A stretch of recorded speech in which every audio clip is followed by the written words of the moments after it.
go to university and do something for myself before I can share what I have, be somebody, know who I am before I share what I have to, who I am with somebody.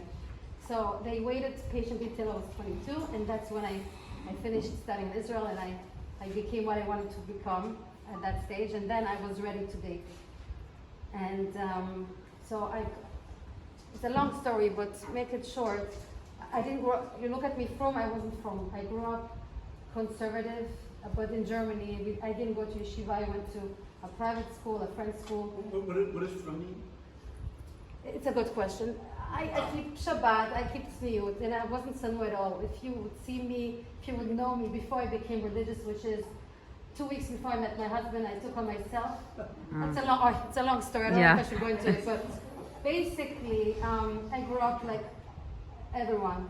I had no rabbi in our shul. I went to non-Jewish school, and all the questions I had about why I need to keep kosher, because from home we were traditional. I couldn't eat out in Germany all my life. It's very hard. As a little girl, you have birthday parties, you're invited, and you sit there and you look at everyone eating, and as a child, it's very hard. You don't even know why you can't eat.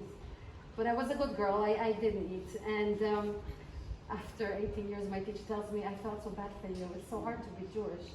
You always had to hold back. I feel sorry for you, she told me. And I said, whatever, I didn't answer. Then I moved to Israel, and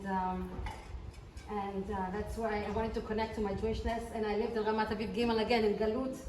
There was no rabbi, and I had so many questions because I about being Jewish, and there was no one to answer. So it took me. So I finished my studies. I came to America, and then I came to Asia Torah, and I went to Steve Eisenberg's classes as well. And I started learning, and I'm like, wow, it makes sense now. I know why they wanted me to keep kosher, why I couldn't have boyfriends and a goyish boyfriend, and even though he was cute at age 14, I really had a kosher, and I couldn't go out with him, whatever. So finally I understood why everything made sense what my parents asked from me, and then I started learning and growing. But I was modern Orthodox, I was not Sanua, and when I dated boys that are what I thought would fit me, meaning intellectually, emotionally, I liked them, they were attractive, they were smart, they were successful.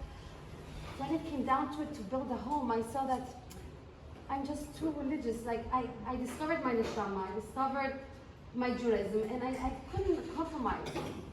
It was hard for me to compromise. So basically, I was more frum in my neshama than what I was aware of myself, because I didn't grow up with religion.